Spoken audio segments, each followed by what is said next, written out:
Nah, pagi ini saya akan sharing berbagi dengan saudara satu tema pengajaran firman Allah yang pagi ini saya berikan judul Mengenal Tuhan dengan Benar. Tujuan saya menyampaikan firman Allah ini supaya kita mengerti esensi yang Tuhan inginkan dalam kehidupan kita. Karena jujur ada banyak orang ternyata iman yang dia jalani, kepercayaan dia jalani gak seperti Tuhan inginkan. Dia merasa sudah mengenal Tuhan, padahal dia baru sebatas tahu tentang Tuhan. Mari kita belajar tentang ini, supaya kebertumbuhan kita di dalam Tuhan tidak salah. Yang Tuhan inginkan adalah mengenal, bukan cuma tahu. Kita baca ayatnya saudara ya. Matius 11 ayat yang ke-29. Mari Bapak Ibu Saudara kita akan sama-sama membaca ayat firman Allah ini. Matius 11 ayat yang ke-29. Sama-sama kita baca 2 dan 3. Pikulah kuk yang kupasang dan belajarlah padaku, karena aku lemah lembut dan rendah hati, dan jiwamu akan mendapat ketenangan. Seperti saya katakan dari awal, ada banyak orang ternyata kekristenan atau iman yang dijalani ternyata agak serong gitu ya. Agak tidak seperti esensi yang Tuhan inginkan. Sering saya ajarkan tentang pertumbuhan rohani kepada saudara bahwa yang Tuhan inginkan dalam kehidupan kita, kita bukan cuma sekedar tahu, tapi sampai mengenal pribadinya dengan benar, secara pribadi. Ada banyak orang tanpa dia sadari, yang dia puja, yang dia kejar itu adalah pengetahuan tentang Tuhan. Saya ulang saudara ya, di dunia ini ada banyak kita sebagai orang Kristen, mungkin mayoritas banyak orang itu tidak sadar bahwa kita itu yang kita kejar, kita puja, pengen tahu tentang Tuhan. Tahu tentang Tuhan itu kita bisa belajar lewat Alkitab. Kita bisa belajar dari orang lain, dengar YouTube. Tapi saya mau garis bawahi, satu esensi yang Tuhan inginkan adalah kita itu bukan sekedar bertumbuh hanya sampai tahu tentang Tuhan, sampai kita mengenal pribadinya. Mari saya tunjukkan statement ini dari ayat Matius 11 ayat yang ke-29. Perhatikan dulu ayatnya, perhatikan baik-baik. Ada kata belajarlah kepadaku. Pikulah kuk yang kupasang, tolong perhatikan baik-baik kalimat ini. Dan dikatakan apa? Belajarlah padaku. Bukankah Yesus yang berkata belajarlah kepadaku, artinya Tuhan mau kita belajar dari dia, belajar dari Yesus. Coba lihat statement ini.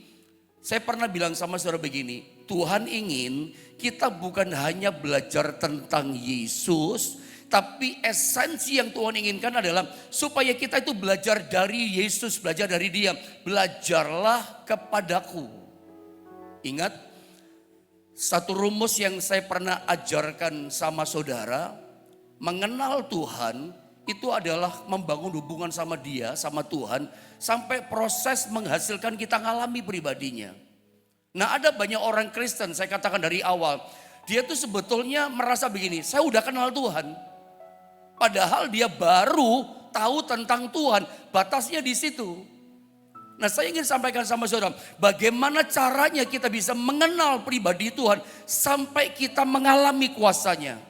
Seperti saya sering ajarkan, mengenal Tuhan, membangun hubungan pribadi dengan Tuhan itu bayar harga sampai proses mengalami kuasanya, mengalami kehidupannya. Artinya kita bukan cuma di mulut berkata, saya percaya Yesus ajaib, keajaibannya ngalami enggak? Seringkali kita orang Kristen cuma di mulut, Yesus tuh El Shaddai, Allah yang maha kuasa. Anda ngalami enggak kuasa El Shaddai secara pribadi? Atau hanya cukup, saya percaya Pak dia El Shaddai, tapi enggak ngalami.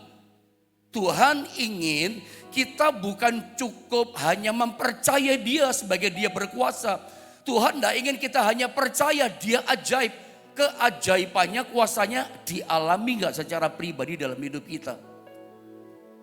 Mengenal Tuhan itu rumusnya adalah membangun hubungan sampai proses hasilnya apa? Mengalami. Itu rumus pengenalan, enggak boleh lupa. Ini yang saya dapatkan dari Tuhan. Rumus pengenalan adalah membangun hubungan sama Tuhan. kita sampai kenal pribadinya, sampai proses hasilnya, ngalami pribadinya. Bukan cuman katanya, bukan cuman, oh saya tahu, saya percaya. Nah banyak orang tanpa disadari, dia disesatkan oleh iblis dalam hal ini. Iblis menyesatkan kita nggak pakai ajaran sesat. Iblis menyesatkan kita nggak pakai ajaran yang aneh-aneh.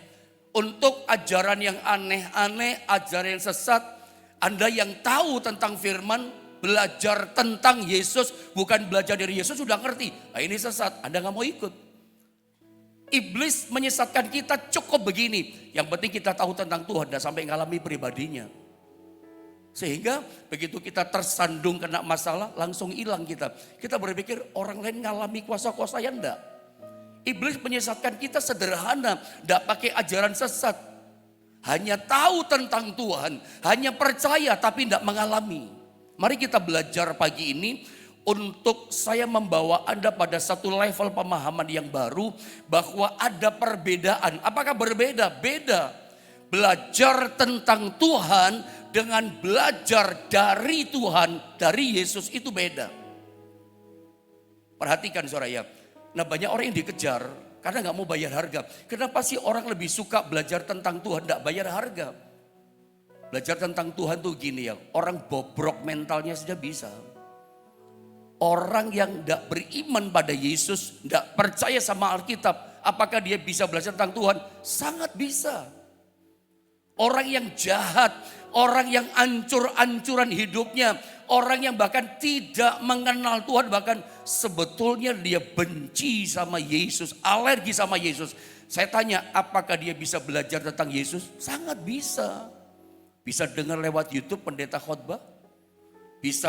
Dia bisa beli Alkitab. Kenapa tidak? Dia punya uang. Dan dia bisa belajar tentang Tuhan di Alkitab. Padahal dia benci Yesus. Saya ingin membawa satu pemahaman begini, beda loh saudara yang belajar tentang Yesus dengan belajar dari Yesus. Yesus berkata gini, belajarlah kepadaku. Saya ajak saudara pagi ini untuk setiap hari kita bukan sekedar sebatas belajar tentang Tuhan. Kalau kita cuma belajar tentang Tuhan ya cuma tahu tentang Tuhan, ngerti tentang Tuhan. Ngalami gak secara pribadi? Tapi kalau kita belajar dari Yesus langsung, belajar dari Yesus itu perlu bayar harga, membangun hubungan, datang sama dia. Itu yang membawa kita semakin mengenal pribadinya sampai proses hasilnya apa? Ngalami pribadinya, ngalami kuasanya, bukan berdasarkan cerita orang, kata orang. Nanti mungkin saya akan bawa saudara lebih dalam, saudara ya, tentang belajar tentang Yesus dan belajar dari Yesus. Saya tunjukkan dulu satu contoh. Ada satu kali Yesus bertemu dengan ahli Taurat, orang Farisi, ngobrol. Coba lihat ayat ini. Ahli Taurat, orang Farisi itu mewakili kebanyakan kita orang Kristen. Kita baca ya, Yohanes 5 ayat 39 sampai 40. Saya bacakan saja ayat ini. Anda simak dengan cermat setiap kalimat kata yang ada.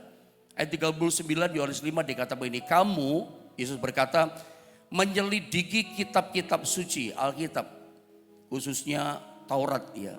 Sebab kamu menyangka bahwa olehnya kamu mempunyai hidup yang kekal. Tetapi walaupun kitab-kitab suci itu memberi kesaksian tentang aku, lihat 40, namun kamu tidak mau datang kepadaku untuk memperoleh hidup itu. Saya ingin tuntun saudara pada kalimat yang pertama. Kamu menyelidiki kitab-kitab suci.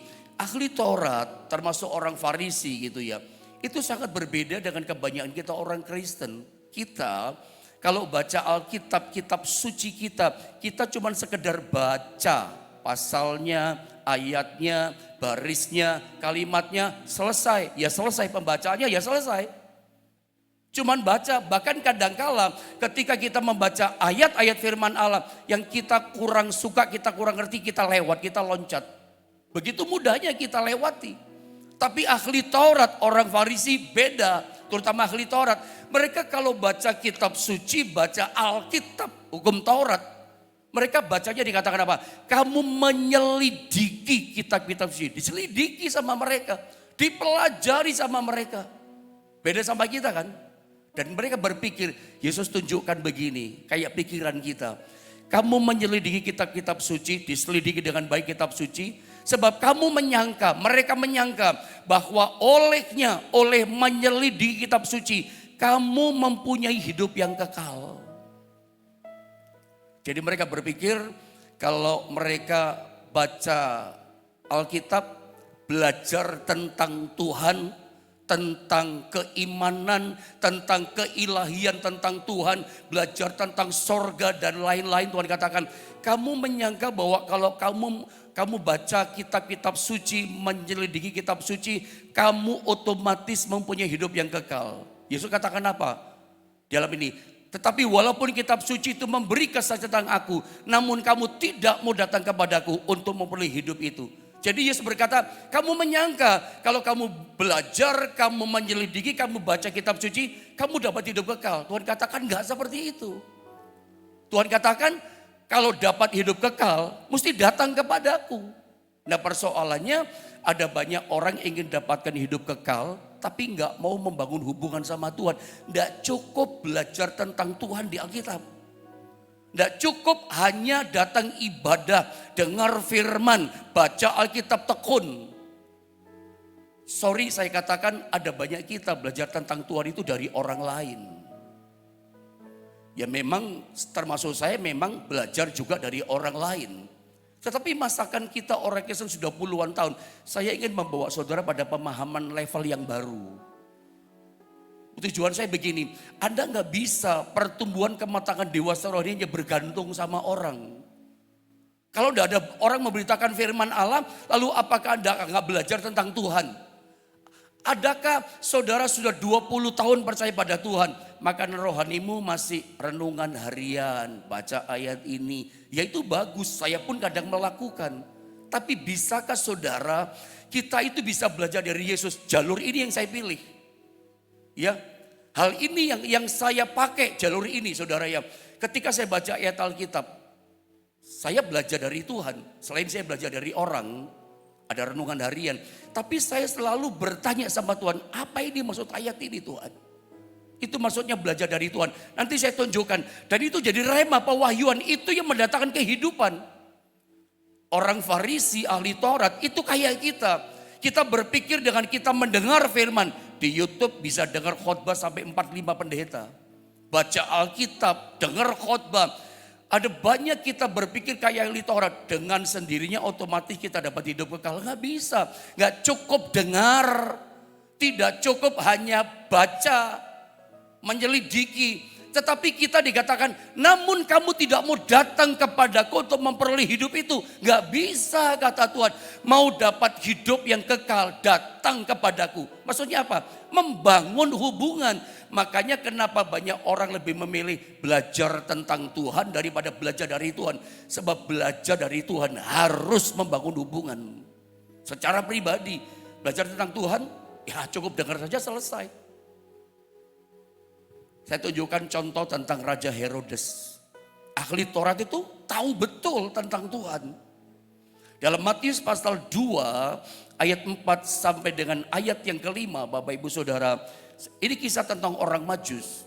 Datang dari timur Mesopotamia. Diperkirakan dari negeri Iran. Ribuan kilometer jarak mereka tempuh, dituntun sama bintang. Jalannya hanya malam hari. Makanya itu bisa berbulan-bulan, 8 bulan, 9 bulan, mungkin 1 tahun lebih. Cukup lama diperkirakan. Karena cuma malam jalannya. Ternyata begitu nyampe di Yerusalem, bintang itu tidak nampak, lenyap. Mereka kan cari Yesus yang Raja Yahudi yang lahir atas tuntunan bintang. Begitu nyampe kota raja di Yerusalem, hilang itu bintang. Para Majus bertanya kepada setiap orang yang mereka jumpai, di manakah Raja Yahudi yang baru dilahirkan itu? Tanya terus kepada penduduk. Tiap ketemu orang tanya, Yerusalem gempar. Ada berita yang mengatakan Raja Yahudi yang besar baru lahir. Terdengar di istana raja, geger di istana raja. Herodes kebat-kebit hatinya, ciut hatinya. Ada raja baru lahir, siapa ini raja? Raja Yahudi dikatakan. Untuk tahu siapa Raja Yahudi yang dilahirkan, Herodes ngerti, dipanggillah ahli Taurat, dipanggillah imam-imam. Lihat ayat ini saya baca, dikatakan apa? Maka dikumpulkannya semua imam, kepala, dan ahli Taurat bangsa Yahudi. Lalu dimintanya keterangan dari mereka, di mana Mesias akan dilahirkan. Herodes tanya, di mana sih Raja Yahudi akan dilahirkan? Lihat ayat yang kelima. Saya ingin ayat yang kelima ini sama-sama kita baca jadi perenungan buat kita. 1, 2, dan 3. Mereka berkata kepadanya, di Bethlehem di tanah Yudea, karena demikianlah ada tertulis dalam kitab Nabi. Ketika Herodes tanya kepada para ahli Taurat, para imam, langsung tahu, enggak pakai mikir sepersekian detik. Di mana Raja Yahudi itu akan dilahirkan? Mereka langsung jawab, namanya pakar kitab, ahli kitab, tukang menyelidiki kitab. Mereka berkata begini, di Bethlehem, di tanah Yudea. Langsung tahu. Karena mereka memang ahli Taurat itu kayak kita, belajar tentang Tuhan. Sesungguhnya disadari atau tidak, banyak orang mayoritas kita itu kayak ahli Taurat. Lebih banyak menemukan gini, lebih senang belajar tentang Tuhan daripada belajar dari Tuhan. Belajar dari Tuhan itu bayar harga, membangun hubungan pribadi dengan Dia. Belajar tentang Tuhan ya cukup baca saja dan sudah tahu tentang Tuhan. Otomatis lah saudara baca Alkitab, dengar khotbah, Anda pasti tahu tentang Tuhan. Anda gak cukup dengar khotbah loh dari orang lain. Pertanyaannya, setelah ahli Taurat menjawab Raja Yahudi itu lahirnya di Bethlehem di tanah Yudea. Mereka tahu, pertanyaan saya, lalu apakah mereka datang ke Bethlehem mencari Yesus? Apakah mereka ahli Taurat orang Farisi datang ke Bethlehem menyembah Yesus? Tidak. Pelajaran apa yang kita bisa dapatkan di sini? Orang yang dari jauh cari Yesus, menyembah Yesus, dan mereka mendapatkan kehidupan itu. Sedangkan ahli Taurat tidak ada keinginan. Ini yang saya bilang sama saudara, ini pelajaran penting loh buat kita, mayoritas kita orang Kristen. Setan, si iblis, si jahat menyesatkan kita, dia nggak usah pakai ajaran sesat. Anda kita yang ngerti tentang Tuhan, ngerti betul tentang ajaran sesat. Kita nggak mau. Oh ini sesat, nggak mau saya, nanti masuk neraka saya gitu kali. Orang yang tahu tentang Tuhan, belajar tentang Tuhan, dia ngerti. Ini pelajaran aneh, nggak cocok sama firman. Dia ngerti, karena dia tahu firman, belajar tentang firman kok. Tahukah saudara, liciknya iblis, tipu daya iblis menyesatkan kita banyak orang Kristen nggak pakai ajaran sesat. Cukup begini, yang kita belajar tentang Tuhan, yang kita tahu, yang kita ngerti, cukup aja di situ. Nggak sampai kita ngalami yang kita tahu. Karena untuk ngalami kita mesti membangun pribadi, kenal secara pribadi. Kita mesti belajar dari dia langsung loh. Saya berharap pada bagian ini Anda bisa menangkap dengan baik. Banyak orang tahu tentang Tuhan, ngerti tentang Tuhan, tapi nggak mau sungguh-sungguh bergantung hidupnya. Istilah orang Jawa, gandol betul sama Tuhan, nggak mau dia. Mari saya tunjukkan gambar ini sama saudara. Nah, yang Tuhan inginkan tuh ini. Tuhan menginginkan kita belajar dari Tuhan.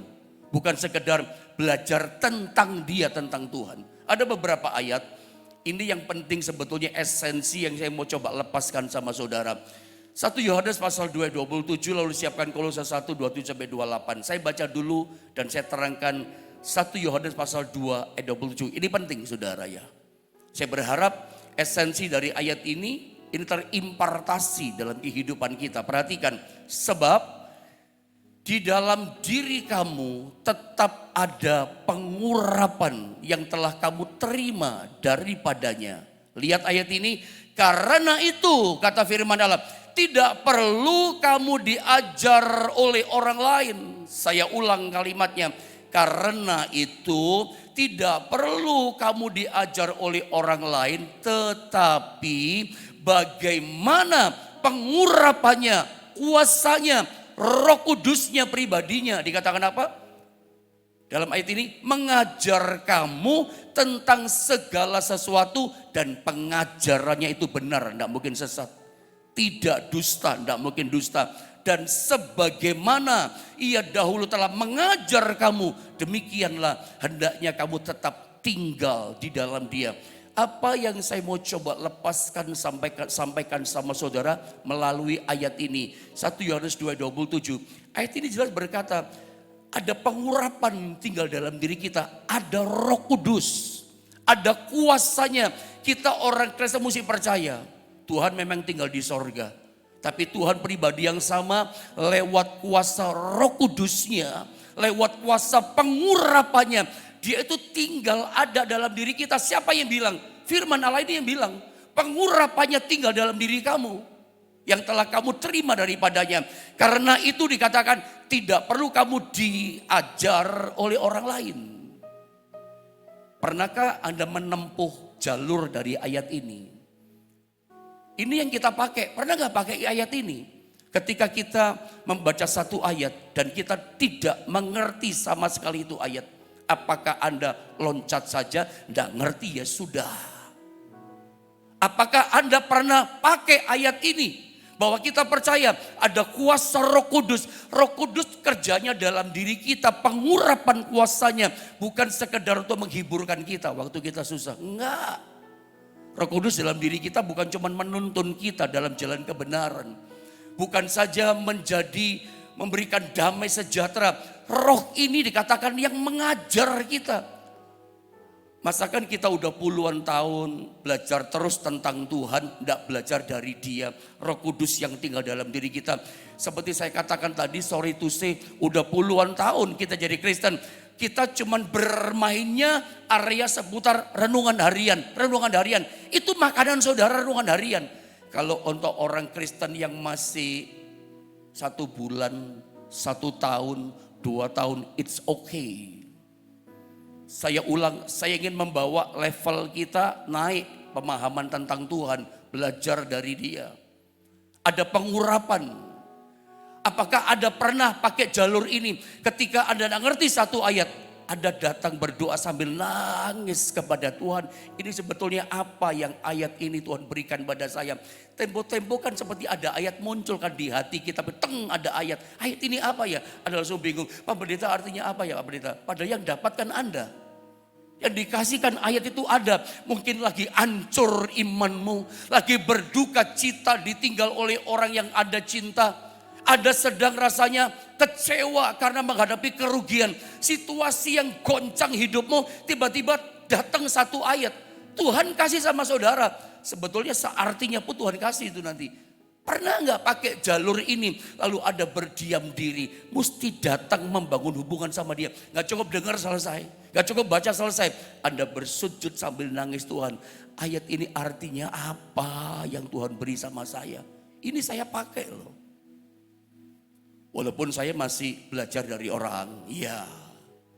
Saya masih baca renungan harian, masih belajar tulisan ini, ya. Gini loh saudara ya, selalu saya katakan, kalau belajar tentang Tuhan itu mudah, belajar dari Tuhan langsung, itu sulit. Bayar harga bangun hubungan. Kalau kita mau kenal Tuhan, itu susah dibanding kita ingin kenal dengan seseorang. Tokoh top sekalipun, dia mau di Amerika, dia tinggal di Jakarta. Untuk kita bisa kenal seseorang itu mudah, beli bukunya, autobiografinya, ada pelajari, oh namanya ini, istrinya ini, anaknya ini, oh 2 ya anaknya, oh ternyata dia juga punya bisnis yang lain. Untuk kenal bahkan tahu seseorang itu lebih mudah, baca bukunya atau ada datangin orang itu ngobrol sama dia. Kenalkan Pak, nama saya Yohanes. Lalu kita sampaikan niatan kita, saya itu pengen belajar loh dari Bapak. Kita mulai ngobrol, kita mulai menggali dengan pertanyaan-pertanyaan yang mengganjal di hati kita. Kepenasaran kita pengen tahu tentang orang itu. Kita tanya, dalam waktu ngobrol 1 jam, 2 jam, kita banyak belajar, banyak tahu tentang orang itu. Karena kita gali ngobrol. Belajar dari orang lebih gampang, termasuk firman Allah kan. Apa yang saya renungkan, saya bagikan sama saudara. Ada gampang nangkepnya. Belajar firman Allah dari orang lebih mudah. Tapi belajar firman dari Tuhan itu memang tidak gampang. Kita harus datang kepada Tuhan. Jangan seperti ahli Taurat. cuman belajar Alkitab, mereka berpikir nanti aku mengenal Tuhan, nanti aku dapat hidup kekal. Nggak bisa. Kamu tidak mau datang kepadaku untuk dapat hidup kekal. Untuk supaya firman hidup jadi rema, firman pewahyuan, kita harus datang kepada Tuhan. Saya sarankan sama saudara, kalau ada sudah lama puluhan tahun jadi Kristen, masa makananmu bermainnya cuma renungan harian.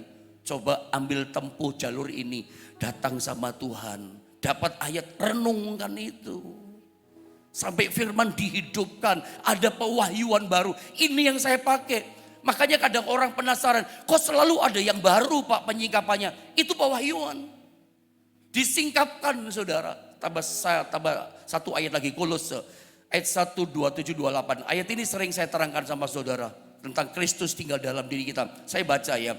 Kepada mereka Allah mau memberitahukan betapa kaya dan mulianya rahasia itu di antara bangsa-bangsa lain. Yaitu dikatakan Kristus ada di tengah-tengah kamu.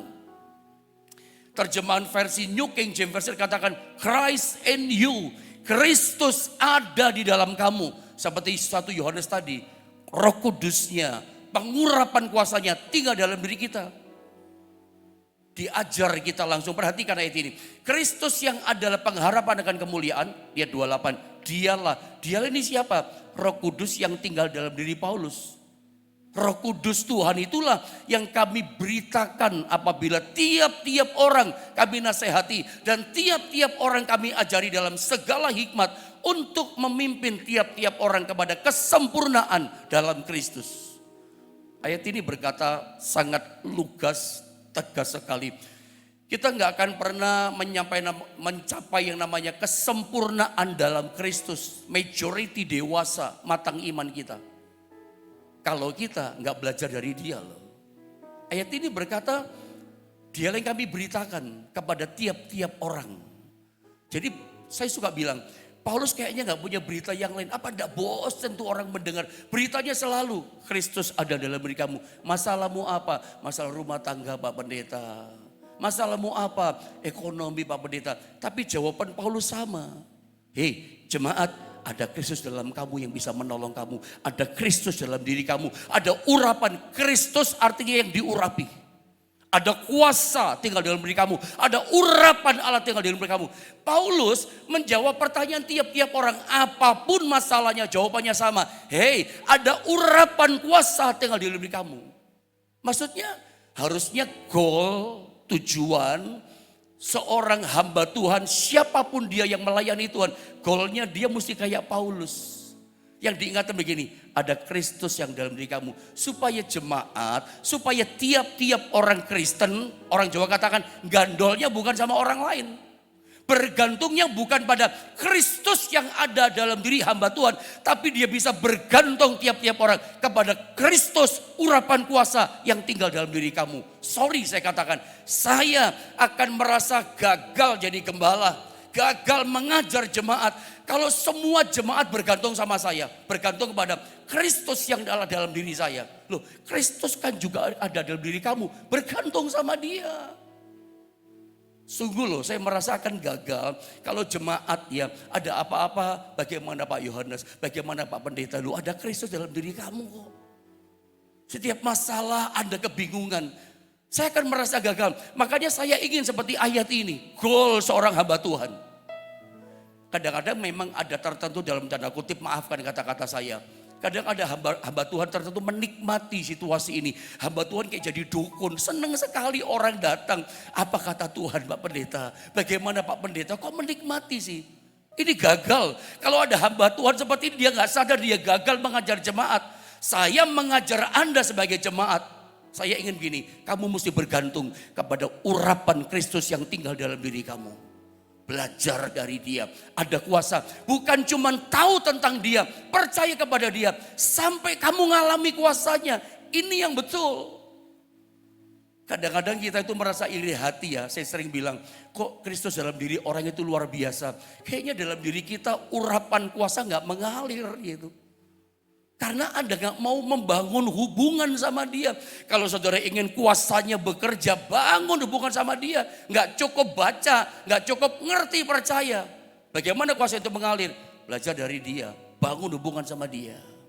Coba lihat gambar ini saudara ya. Nah pertanyaannya, mengapa orang lebih memilih belajar tentang Tuhan daripada belajar langsung dari Tuhan dengan cara membangun hubungan kan? Jawabannya ini, lihat gambar ini. Saudara, belajar tentang Tuhan, itu kita bisa mengandalkan pikiran kita sepenuhnya. Saya ulang ya, untuk kita jadi orang Kristen belajar tentang Tuhan. Kita ini kan bicara belajar tentang Tuhan itu beda dengan belajar dari Tuhan. Apakah kita bisa belajar dari Tuhan? Sangat bisa, karena ada roh Allah dalam diri kita. Belajar tentang Tuhan itu mudah. Kita bisa pakai kekuatan pikiran kita sendiri. Bisa pakai kemampuan kita sendiri. Kan saya katakan, belajar tentang Tuhan orang bobrok pun bisa.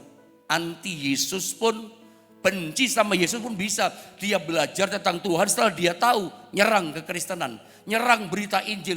Dicari kelemahannya, dicari kata-kata yang bagaimana untuk menyerang. Dia kok bisa tahu ya ayat ini? Loh, dia bukan Kristen. Karena belajar tentang Tuhan, bobrok, jahat, benci sama Tuhan. Bisa belajar. Sorry saya katakan, apakah kita mau jadi seperti ini? Orang yang hanya sekedar sebatas gini, belajar tentang Tuhan. Tapi kita merasa sudah mengenal Tuhan. Padahal baru tahu tentang Tuhan kita. Kan tragis. Ironis loh kesan seperti ini. Kalau kita cuman bermainnya di area belajar tentang Tuhan. Padahal orang bobrok, jahat, keji, najis bisa belajar tentang Tuhan. Lah kita bermainnya di situ bagaimana coba? Cobalah bertumbuh dalam level pemahaman yang baru. Kita mau belajar dari Tuhan. Bagaimana caranya? Pakai hati kita. Sepenuhnya pakai hati kita, mengandalkan Tuhan sepenuhnya, mengandalkan urapan kuasa sepenuhnya. Belajar tentang Tuhan, mengandalkan kekuatan kita. Tapi kalau kita mau belajar dari Tuhan, mengandalkan Dia sepenuhnya. Nah, lihat mungkin ini terakhir, ayat yang terakhir. Belajar dari Tuhan, sekali lagi pakai hati, andalkan sepenuh Tuhan, bergantung penuh pada Dia. Apa yang terjadi? Ketika kita belajar tentang Tuhan, lihat Matius 4 ayat 4, Yohanes 6, 6, 7, 6, 9, lalu selesai. Lihat ayat ini. Ayat tidak asing buat kita, sering kita baca, sering kita pelajari. Tetapi Yesus menjawab, ada tertulis, manusia hidup dikatakan bukan dari roti saja, tetapi garis bawahi dari setiap firman. Dari setiap firman. Firman dari mana? Yang keluar dari mulut Allah. Kalau Anda memang hari ini mulai bangkit kerinduan, membangun hubungan sama Tuhan, sujud menyembah sampai meneteskan air mata, mau belajar firman dari Tuhan, belajar kebenaran dari Tuhan. Hasilnya apa? Itu firman, itu fresh. Seperti firman yang keluar dari mulutnya Allah. Itulah pewahyuan. Itulah rema buat pribadi kita. Pesannya bisa beda-beda. Ini ada lautan kata-kata manusia saya sampaikan, tapi remanya pasti beda-beda. Ada kalau dapat rema, itu bagaikan sama begini bandingannya, bobotnya. Sama dengan firman yang fresh langsung keluar dari mulutnya Tuhan. Kalau Anda ingin dapatkan firman yang langsung, yang new, yang fresh, keluar dari mulutnya Allah. Bangun hubungan sama Dia. Aku mau belajar dari Dia. Dan itu yang menghidupkan iman setiap kita. Coba lihat ayat terakhir ini. Yohanes 6, 6, 7, 69 ya. Saya baca, maka kata Yesus kepada ke-12 muridnya, apakah kamu tidak mau pergi juga? Karena ribuan orang pergi tinggalkan Yesus. Termasuk orang yang makan kenyang 5.000 laki-laki itu. Yang lumpuh jalan, buta melihat, semua tinggalkan Yesus. Makanya Yesus tanya sama murid-muridnya, apakah kamu tidak mau pergi juga? Lihat 68. Jawab Simon Petrus kepadanya, Tuhan, kepada siapakah kami akan pergi? Perkataanmu, firmanmu adalah perkataan hidup yang kekal. Dan kami telah percaya dan tahu ya bahwa engkau adalah yang kudus dari Allah. Perhatikan, perkataanmu adalah perkataan yang hidup dan kekal. Perkataan yang keluar dari mulut Allah, Matius 4 ayat yang keempat, itu perkataan yang menghidupkan. Dan kekal kuasanya, dahsyat kuasanya. Kalau Anda ingin mendapatkan firman yang menghidupkan saudara, bangun hubungan. Jadi bedakan antara belajar tentang Tuhan.